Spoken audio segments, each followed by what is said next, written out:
పత్రిజీతో నాకు కొద్ది పరిచయం ఏంటంటే 3 సార్లు ఆయన మన క్యాంపస్కి అక్కడికి రావడం జరిగింది. వచ్చినప్పుడు ఆయన వచ్చి ఈ పిల్లలందరికీ నేను హెడ్గా ఉన్నాను కాబట్టి నన్ను పక్కన కూర్చోమనేవాడు. నాకు భయం ఏంటంటే కూర్చున్న వాళ్ళకి వచ్చినట్టు టపా టపా కొడుతుంటాడు ఆయన, పైగా కటికి తిట్లు తిడుతూ ఉంటాడు. సరే ఒక రోజున నన్ను రమ్మంటే వద్దులే గురూజీ నేను ఇక్కడే కూర్చుంటానని చెప్పి రాగహ అని ఒక తిట్లు తిట్టాడు. బట్టి పక్కన కూర్చున్నాను. ఆ రోజున మా మేడంతో చెప్పి వేదిక మీదకి వెళ్ళాను. నేను పత్రిజీతో దెబ్బ తినకుండా ఈ రోజు నేను గట్టెక్కి బయటపడాలని మొదలు పెడతా కూర్చుంటున్నాను వెళ్ళి అని చెప్పేసి. ఎలా ఉండాలి అంటే ఏం లేదు, సింపుల్ టెక్నిక్ నాకు అర్థమైంది. ఆయన ఫస్ట్ రాగానే అరే ఎన్ని కోళ్ళను తిన్నావు ఇప్పుడు దాకా, ఎన్ని మేకలు తిన్నావు అని అడిగారు. అదృష్టవశాత్తు దేవుని దయ వల్ల అది ఎరగకుండానే జీవితం ప్రారంభమైంది. నాకు ఎక్కడా కూడా నాకు పరిచయం లేదు. ముందుగా ఆయనతో ఎంతవరకు ఎప్పుడు వాసన కూడా తెలియదు గురువు గారు అని చెప్పేశారు. కొట్టలేదు. తర్వాత ఈ పిల్లలందరికీ పెడుతున్నావా, హాస్టల్లో గొట్లు వేస్తున్నావా, కబేళా నడిపిస్తున్నావా అన్నారు. అంటే ఇంతవరకు ఈ క్యాంపస్లో ఎగ్ కూడా తెలియదు గురూజీ, మాకెక్కడ శాకాహారం తప్పితే మా క్యాంపస్లో ఎన్ని వేల మంది ఉండినా సరే మాకు ఇంకో విషయం తెలియదు అని చెప్పేశాను. అప్పుడు కూడా కొట్టలేకపోయారు. ఆ తర్వాత వీళ్ళందరితో ధ్యానం చేయిస్తున్నావా అని అడిగారు. అక్కడన్నా దొరుకుతానేమోనని. రోజు చేయిస్తున్నాను గురుగారు, ధ్యానం ఖచ్చితంగా చేస్తున్నాను అని చెప్పినాను. ఇక అప్పుడు భుజం మీద చేసి ఒక చిన్న దెబ్బ కొట్టి నేను కొట్టాలని మొదలుపెట్టా. కొట్టానికి వీలు లేదు, అందుకని చిన్న దెబ్బ కొడతాను అని చెప్పేసి అభినందించి నీలాంటి వాళ్ళు ఉండాలిరా, ఇంతమంది ఎందుకు వచ్చారా ఇక్కడికి అని చెప్పేసి నాకు ఇందాక నుంచి అర్థం కావట్లా, నువ్వు పెద్ద జ్ఞానివిరా అని చెప్పన్నారు. అప్పుడు నేను అప్పుడు అడిగాను, పత్రిజీ మీరు నన్ను ధ్యాని అన్నారు, నాకు పెద్ద జీవిత సమస్య, మీరు కూర్చొని ధ్యానం చేస్తున్నారు, అందరూ కూర్చొని ధ్యానం చేస్తున్నారు, నేను ఒక్కడనే ధ్యానం చేయలేకపోతున్నాను. ఏంటంటే నేను కళ్ళు మూసుకోగానే నాకు వచ్చేది ఏంటంటే నా టైం టేబుల్, నా హాస్టల్లో నా సబ్జెక్టులు, నా పిల్లలు వాళ్ళ రూములు, ఇవన్నీ సినిమాలాగా గిర్రం తిరిగిపోతుంటాయి పత్రిజీ. నాకు అది లేకుండా శూన్యమయ్యే స్థితి ఏదన్నా ఒకటి తెప్పించడానికి మార్గం ఏంటో మీరు ఆశీర్వదించండి అని చెప్పంటే, అస్సలు ఇప్పుడు అర్థమైందిరా నీ ధ్యానం ఏంటో, మేమందరం కళ్ళు మూసుకుంటామే, మేమందరం శూన్యం చేస్తామే, అదంతా ఎందుకో తెలుసా, నీ స్థితికి రావడానికి అని చెప్పేసి. అదేంటి పత్రిజీ అని చెప్పంటే, ఏం లేదు, చేస్తున్న వృత్తిలో చేస్తున్న పనిలో ఎవరైతే 1000% నిమగ్నం అయిపోతారో, కన్ను మూసినా కన్ను తెరిసినా శ్వాసించినా శ్వాస వదిలినా ఎవరికైతే నీ కర్తవ్యం మాత్రమే కనిపించుద్దో అది హయ్యెస్ట్ ధ్యానం. ఆ స్థితి చేరడానికే ఇవన్నీ మార్గాలు అని అన్నప్పుడు అమ్మని అయితే నేను ధ్యానం చేస్తున్నాను కాబోయే రోజును అనుకుని కొద్దిగా తృప్తిగా జీవిస్తున్నాను. అయినా ప్రబోధ్ అచ్యుత్ గారు వచ్చి మా క్యాంపస్లో ఇలా కూర్చుని బతికేయచ్చు, అసలు పడుకోవాల్సిన అవసరం లేదు అంటే మాకు అంతు చిక్కలేదు. ఎందుకంటే మా పిల్లలు ఉన్నారు, ఇక్కడే ఉన్నారు, ఒక 200 మందిని తీసుకొచ్చా. వాళ్ళు రాత్రి 10 o'clock పడుకుంటారు, పొద్దున్నే 4:30కి లేస్తారు. మా దగ్గర రొటీన్ ఖచ్చితంగా జరుగుతుంది. పొద్దున్నే యోగా చేస్తాం. ఆ చేసేటప్పుడు పొరపాటున ఒక రోజున 1 గంట లేట్ అయింది పడుకోవడానికి.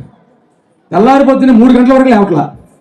ఏంటంటే రాత్రి పొద్దుపోయి పడుకున్నామని నిద్ర వచ్చేస్తుందని చెప్పేసి. దీనికి పరిష్కారం ఏంటా అని చెప్పి ఆలోచిస్తే ప్రబోధ్ అచ్యుత్ గారు అప్పుడు చెప్పారు, ఏం అవసరం లేదు, పడుకుని నిద్రపోతే ఈ కర్మంతాను, కూర్చుని ధ్యానం చేస్తే రాత్రిపూట స్టడీగా కూర్చుని కళ్ళు మూసుకుంటే అది నిద్ర అనుకో ధ్యానం అనుకో తెల్లారిపోతేనే నీకు ఏ రెస్ట్ రాదు అని ఒక క్లూ చెప్పినప్పుడు ఓహో ఇదా రహస్యం అని చెప్పేసి మాకు కొంత అర్థమైంది. కాలగమనంలో సత్యం అంగీకరిస్తుంది ఏంటంటే వారు ఉన్నంతసేపునేమో థ్రిల్లింగ్గా చాలా ఊపుగా ఉత్సాహంగా ఏదేదో చేద్దాం అనిపించింది. వారు అటు వెళ్ళిపోగానే మళ్ళీ మర్చిపోయి మళ్ళీ అచ్యుత్ గారు వస్తారంటే మళ్ళీ ఏదైనా కొన్ని జ్ఞానం దొరుకుతామో ఈ రోజని పరిగెత్తుకుంటూ వచ్చాం. ఇది నా అనుభవం. కానీ రోజు మాత్రం మా క్యాంపస్లో ఎన్నో కొన్ని నిమిషాలైనా ధ్యానం ఆకారం పోకుండా చేస్తున్నాం. ఈరోజు మా పిల్లలు చెక్క భజన, పురాతనంగా ఎప్పటి నుంచినో మిగిలిపోయి ఎవరు పట్టించుకున్నటువంటి చెక్క భజన మా గురువుగారు రాజారావు గారని, ఆయన భారతదేశంలోనే పేరునికొన్నటువంటి చెక్క భజన గురువుగారు. ఆయన ఆధ్వర్యంలో ఒక 50 మంది పిల్లలు చెక్క భజన చేయబోతున్నారు. మీ అందరికీ తల్లిదండ్రులకి అందరికీ చెప్పే విషయం ఏంటంటే, ఈ సెల్ ఫోన్లలో మహిమల్లో మునిగిపోయి పిల్లలందరూ, నిన్నే ఇవాళ వార్త 3 పిల్లలు అక్కా చెల్లెళ్ళు సెల్ ఫోన్ చూడొద్దని అమ్మోళ్ళు అన్నారని చెప్పేసి డాబా మీదకి వెళ్ళి పైకి వెళ్ళి 3 దూకేశారు, 3 చచ్చిపోయారు. ఇలాంటి కర్మ పడుతున్న రోజుల్లో నా క్యాంపస్లో ఫోన్ ఎక్కడ కనిపించదు, వినిపించదు. కేవలం చెక్క భజనలు, కర్రసాములు, కోలాటాలు, చడ్డీకర్ర కోలాటాలు, స్కేటింగ్లు, ఇలాంటి హార్స్ రైడింగ్లు, రకరకాల కార్యక్రమాల్లో పెట్టి ఆ పిల్లలకి ఈ చెడ్డ వైపు వెళ్లకుండా మార్చడానికి చేసే ప్రయత్నం చేస్తూ వాళ్ళకి ఉద్యోగాలు తెప్పించడానికి తపస్సు చేస్తున్నాం. ఎప్పుడైనా ఓ పెద్ద కార్యక్రమం ప్రసాద్ గురూజీ ఏర్పాటు చేస్తే మీ అందరూ కూడా అక్కడికి ఒకసారి వస్తే బాగుండని చెప్పేసి నేను కోరుకుంటున్నాను.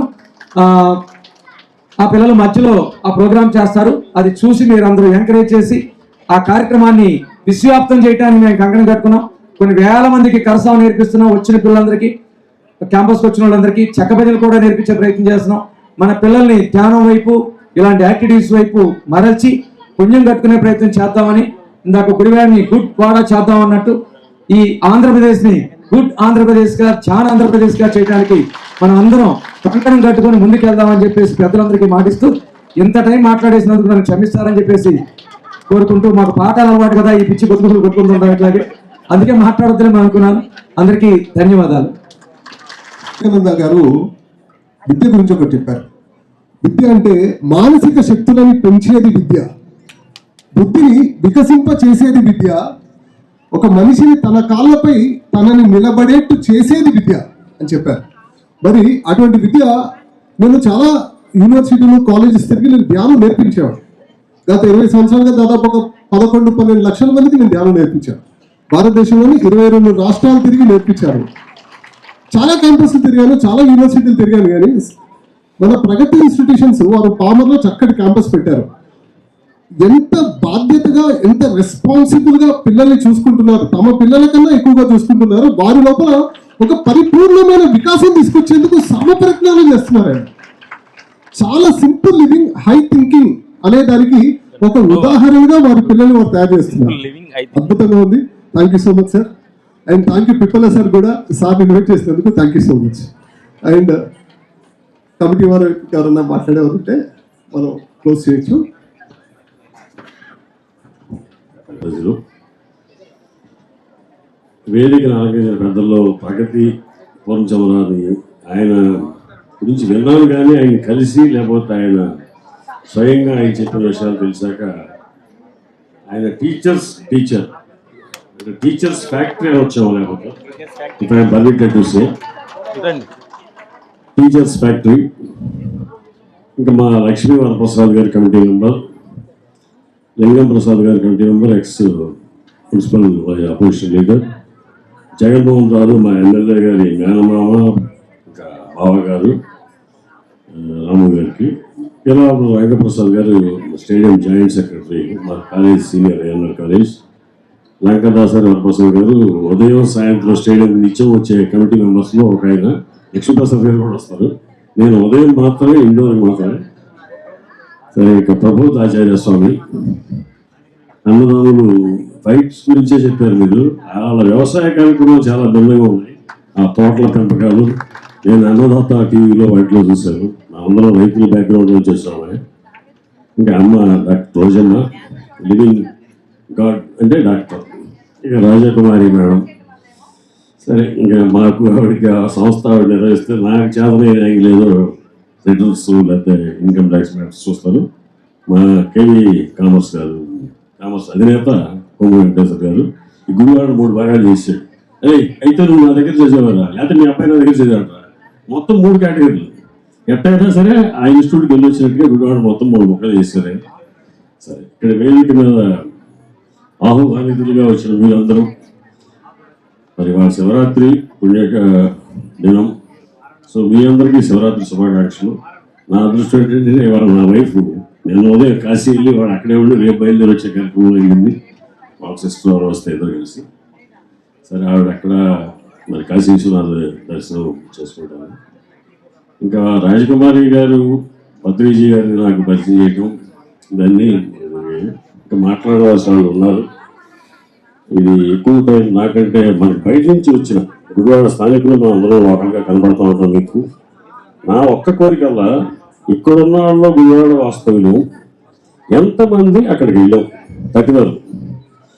నేనైతే వచ్చిన కనపడిన ప్రతి ఒక్కరికి చెప్తా, 5 జిల్లాల్లో అతిపెద్ద పిరమిడ్ కేంద్రం మా గుడివాడలో ఉంది. ఇవాళ ఉదయం కూడా ఒక ఆయన చెప్పారు విజయవాడకి, నీ కొడుకులు కోడళ్ళు మనవరాళ్ళు మొత్తం తీసుకుంటా, ఆతిథ్యం నేనేస్తా. 2 కిలోమీటర్ల గుడివాడకి 2 కిలోమీటర్ల దూరం నైసిల్లి అంత దూరం ఉన్న పిరమిడ్కి చాలా మంది వెళ్ళాను. ఈ మేక్ ఇట్ పాయింట్, ఒక్కసారి పిరమిడ్కి వెళ్ళండి. Thank you madam. Thank you sir. సభను వేదికను అలంకరించిన పెద్దలకి, ఇక్కడికి విచ్చేసినటువంటి ఆహుతులందరికీ ముందుగా నా నమస్కారాలు. ఈరోజు ఇటువంటి మహోన్నతమైనటువంటి కార్యక్రమాన్ని జరుపుకోవడానికి పర్మిషన్ ఇచ్చినటువంటి ఎన్టీఆర్ స్టేడియం కమిటీ వారికి రాజకుమారి మేడం గారి తరఫున కృతజ్ఞతలు తెలియజేసుకుంటున్నాం. పిరమిడ్ ధ్యాన కేంద్ర నిర్వాహకురాలుగా, రిటైర్డ్ లెక్చరర్గా ఆవిడ సర్వీస్లో ఉన్నప్పటికంటే రిటైర్ అయిన తర్వాతే చాలా ఎక్కువగా శ్రమ పడుతూ వర్క్ చేస్తున్నారు. ఆవిడ మానస పుత్రికే ఈ రోజు ఈ కార్యక్రమం. ఇటువంటి కార్యక్రమానికి వెనుక నుండి ఆవిడకి సహాయ సహకారాలు, సలహాలు ఇచ్చినటువంటి వ్యక్తులందరికీ సభాపూర్వకంగా కృతజ్ఞతాపూర్వకమైనటువంటి అభినందనలు తెలియజేసుకుంటున్నాం. అందరం ఈ శివరాత్రి మహాపర్వదినాన ఈ ప్రాంగణంలో మనకి విచ్చేసినటువంటి అతిథుల యొక్క వారి మాటలని, వారి విన్యాసాలని, వారు ఇచ్చేటటువంటి సందేశాలని స్వీకరించి ఈ కార్యక్రమానికి మంచి వర్ణన తీసుకొచ్చేటట్లుగా ఉండాలని, అలాగే ఇప్పుడు ఆడిటర్ గారు చెప్పినట్టుగానే ఈ కుదిరినప్పుడు మనతో పాటు ఇంకో నలుగురిని 31 రోడ్లో ఉన్న పిరమిడ్ ధ్యాన కేంద్రాన్ని సందర్శించాల్సిందిగా పేరున ప్రతి ఒక్కరిని కూడా కోరుకుంటున్నాం. ఈ ధ్యానం అనేది మనల్ని మనం కంట్రోల్ చేసుకోవటానికి చేసేటటువంటి కార్యక్రమం. అంటే శ్వాస మీద ధ్యాస అని ఇందాక వారు స్టార్టింగ్ నుంచి చెప్తూనే వచ్చారు.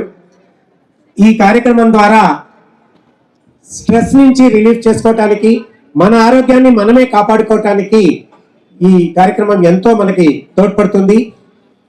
డాక్టర్ దగ్గరికి వెళ్ళటం సెకండరీ, డాక్టర్ దగ్గరికి వెళ్లకుండా మన ఆరోగ్యాన్ని మనం కాపాడుకోవటానికి, మనం నియంత్రించుకోవటానికి శ్వాస మీద ధ్యాస ద్వారా కొంతవరకు మానసికమైనటువంటి ఉల్లాసాన్ని పొందటానికి ఇటువంటి ధ్యాన కార్యక్రమాలు ఎక్కడ జరిగినా కూడా హాజరై మన ఆరోగ్యాన్ని మనమే కాపాడుకుందాం. Thank you very much. Thank you sir. Madam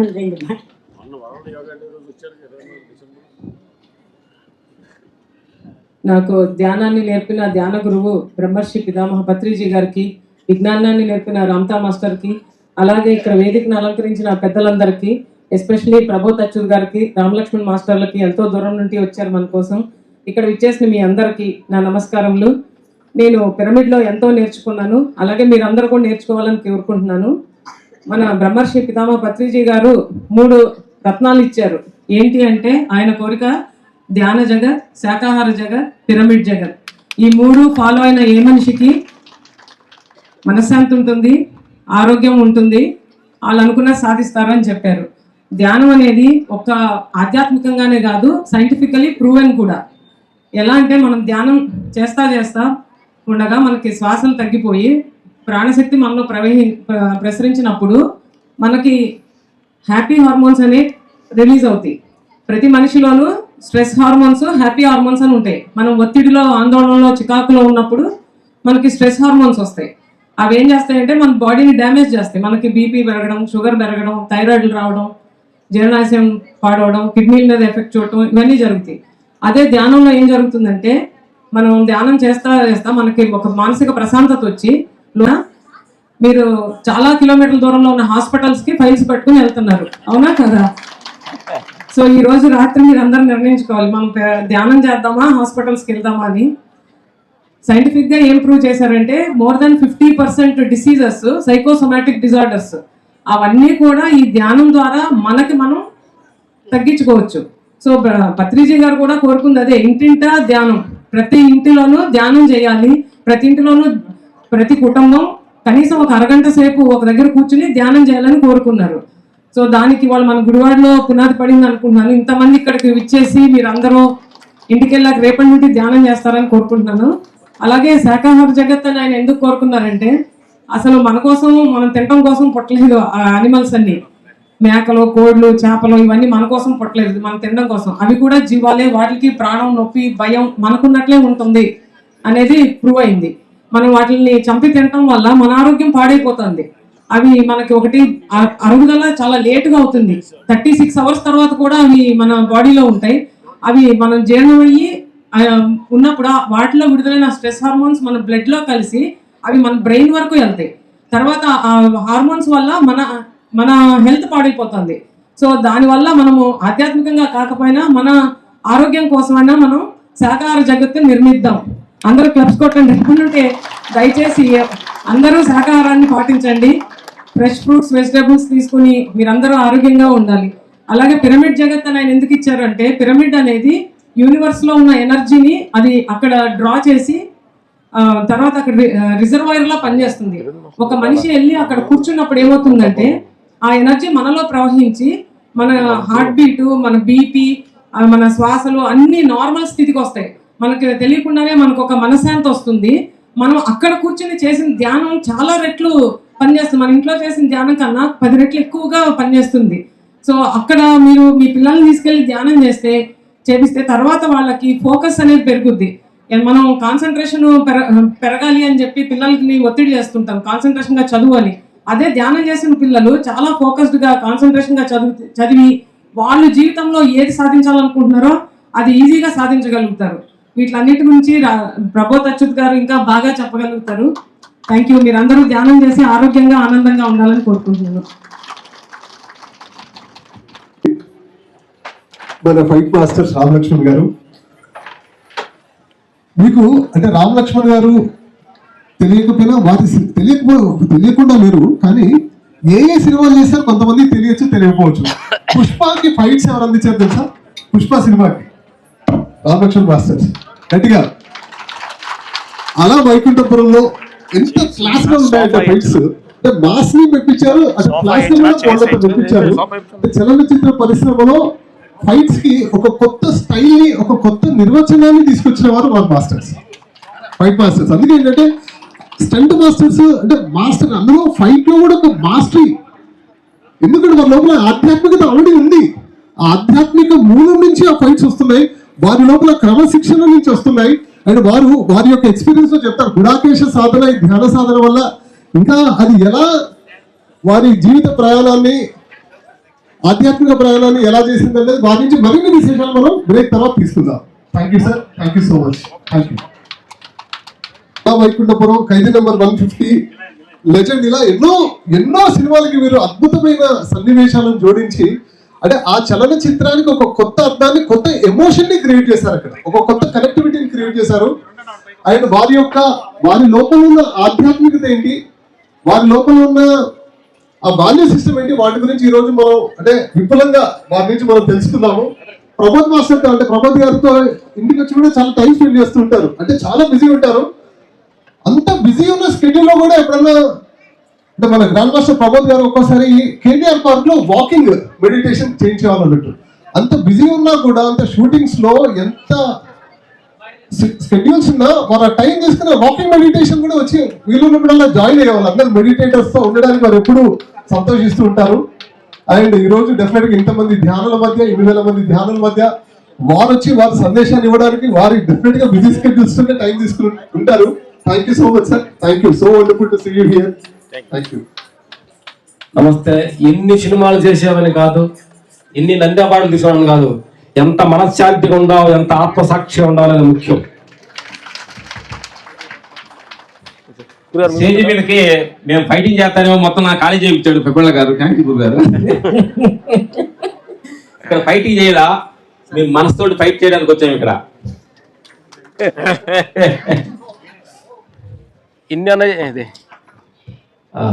ఏడుతోటన్నా అన్నిటితో చేయొచ్చు, కానీ మనసుతో చేయడానికి కష్టమైంది, చాలా కష్టమైంది. మేము తెలుసుకున్న ధ్యానంలో తెలుసుకుంది. బిల్డింగ్లు కట్టొచ్చు, పదవుల్లో ఉండొచ్చు, సంసారంలో ఉండొచ్చు, మనసుతో మనసు కలిసిపోయి ఉండటమే అతి కష్టమైన విషయం. అది తెలుసుకోవాలి మనందరం. Thank you. 2 నిమిషాలు ఇక్కడికి వచ్చిన ఆత్మబంధువులందరికీ నా హృదయపూర్వక నమస్కారాలు. మాట్లాడే ముందు ఒక 2 నిమిషాలు మీరు కళ్ళు మూసుకోండి. ఓకే, నేను చెప్పేది మనసు లోపలే చెప్పండి. Okay, relax.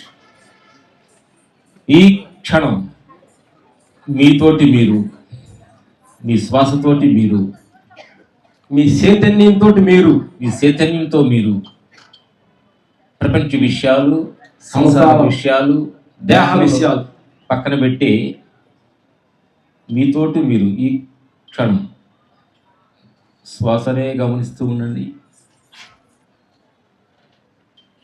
నేను చెప్పేది మనసులోపల ట్యాంక్ చెప్పండి. ఈ భూమి మీద రావడానికి కారణమైన జన్మనిచ్చిన తల్లిదండ్రులు మనస్ఫూర్తిగా ట్యాంక్ చెప్పండి. మనసు లోపల మీ తోటి సహోదరులు, సిస్టర్స్ అండ్ బ్రదర్స్, వాళ్ళు మనస్ఫూర్తిగా ట్యాంక్ చెప్పండి. చిన్నప్పుడు ఆడుకున్న విషయాలు గుర్తు తెచ్చుకొని ఆనందపడండి. ఈరోజు వాళ్ళతోటి ఎవరైనా ముఖబిందాలుగా ఉంటే, ఏదైనా చిన్న చిన్న విభేదాలు ఉంటే ఈ క్షణం వాళ్ళు క్షమాపణ అడిగి మనస్ఫూర్తిగా సారి అడగండి. క్షమాపణ అడగండి వాళ్ళని, మనసులో వాళ్ళు పలకరించండి వాళ్ళని. అలాగే మీ పక్కింటి వాళ్ళు, మీ ఎదురింటి వాళ్ళు ఎవరైనా చిన్న చిన్న విధాలు సొంత వాళ్ళ బంధువాళ్ళు ఎవరైనా ఉంటే ఈ క్షణం వాళ్ళందరూ మనస్ఫూర్తిగా క్షమాపణ అడగండి. నేను తెలుసో తెలియ కోపడ్డాను, అది వాళ్ళ తప్పు అవ్వచ్చు, నా తప్పు అవ్వచ్చు, తప్పులు లెక్క పెట్టుకోవద్దు. క్షమాపణ మనస్ఫూర్తిగా అడగండి. అలాగే మార్నింగ్ లేచిన కాంచి పండుకునేదాకా ఎంతో మంది సహాయంతో ఈ దేహం నడుస్తుంది. పంట పండించే రైతన్నల కాడ నుంచి, బట్టలు నేసేవాళ్ళ కాడ నుంచి, మున్సిపాలిటీ సోదరుల కాడ నుంచి, పొద్దున్నే రోడ్లు క్లీన్ చేస్తున్న సోదరుల కాడ నుంచి ఎంతో మంది తోటి ఈ దేహం నడుస్తుంది. మనస్ఫూర్తిగా వాళ్ళు థ్యాంక్ చెప్పండి. మనసు లోపల కృతజ్ఞత భావంతో ఉండాలి. అలాగే పంచిభూతాల ఆధారంగానే ఈ దేహం నడుస్తుంది. నీరు, గాలి, ఆకాశం, అగ్ని. అది మనస్ఫూర్తిగా థ్యాంక్ చెప్పండి. అలాగే ఆ నీరు గుణం నాకు రావాలి. నీరు సెంట్రల్ జైల్లో ఉన్న ఖైదీకి నేను వెళ్ళను, ఇప్పుడు ఎన్టీఆర్ స్టేడియంలో శివరాత్రిలో కూర్చున్నారు, వీళ్ళకి నేను వెళ్తున్నానని చెప్పి గాలి మన అందరూ సమానంగా చూస్తుంది. అలాంటి గుణం నాకు రావాలని మనస్ఫూర్తి కోరుకోండి. పంచిభూతాల గుణగణాలు నాకు రావాలని మనస్ఫూర్తి కోరుకోండి. భూమి మంచోడే నా మీద నడవాలి, చెడ్డోడు నడవకూడదు అనకుండా అందరినీ వెల్కమ్ చెప్పు నడిపిస్తుంది. అలాంటి గుణం నాకు రావాలని కోరుకోండి. ఆకాశం అనే గొడుగు కింద అందరూ సమానంగా చూస్తుంది, చిన్న పెద్ద భేదం లేకుండా. అలాంటి గుణం నాకు రావాలని కోరుకోండి మనసులో. అలాగే ఎంతోమంది అజ్ఞానంలో పోతున్న వాళ్ళు జ్ఞానం వైపు ఫలించిన గురు పరంపరలు అందరూ మనస్ఫూర్తిగా థ్యాంక్ చెప్పండి. ఈరోజు ఈ ప్రాంగణంలో కూర్చోటానికి మన పునాది బ్రహ్మరు సుభాష్ పత్రిజ్ గారికి మనస్ఫూర్తిగా థ్యాంక్ చెప్పండి. కృతజ్ఞత హృదయం నిండిపోవాలి ఆ థ్యాంక్స్ భావంతో. అలాగే ఈ క్షణం టీవీల ముందు ఎక్కడెక్కడో పనులకు వెళ్లకుండా ఈ క్షణం ఇలాంటి ప్రాంగణంలో కూర్చోవడానికి మీకు మనస్సుని కల్పించిన మీ మనస్సుకి మీకు మనస్ఫూర్తి మిమ్మల్ని యాక్సెప్ట్ చేసుకోండి. ఈ క్షణం వాళ్ళు చెప్పే మంచి మాటలు వినాలని ఎంతో పెద్ద మనసుతోటి ఇక్కడికి వచ్చారు కాబట్టి మీ మనస్ఫూర్తిగా మీకు మేము ట్యాక్ చెప్పుకోండి. అలా చూడటానికి, మాట్లాడటానికి, అన్ని సృష్టికి మూలాధారమైన శక్తి అది. ఆ శక్తి పేరు మీరు ఏ దేవుడి పేరైనా పెట్టుకోండి, మనస్ఫూర్తిగా థ్యాంక్ చెప్పండి. ప్రతి క్షణం కృతజ్ఞత భావంతో, థ్యాంక్స్ భావంతో, మనసు పూర్తిగా, హృదయపూర్తిగా ఆ శరణాగతి భావంతో ఈ విశ్వానికి శరణాగతి, మాట్లాడటానికి మొక్కలో చిరునవ్వు, మాట్లాడటానికి, చూస్తానికి, నడుస్తానికి ఒక శక్తికి శరణాగతి. ఈ శివరాత్రి మనసులో ఉన్న నెగిటివ్ వైబ్రేషన్ మొత్తాన్ని విశ్వానికి తీసేసి నీ హృదయం ఫ్రెష్గా తయారవ్వాలని మనస్ఫూర్తి కోరుకోండి.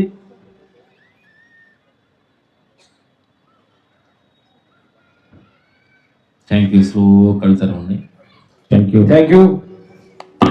మంచినీళ్ళు పెట్టలే, మంచినీళ్ళు తీసుకెళ్ళారా? అక్కడ ఉంది గురించి. గుడ్.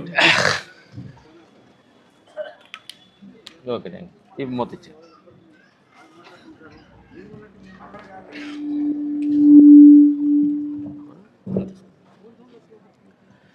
గుడ్.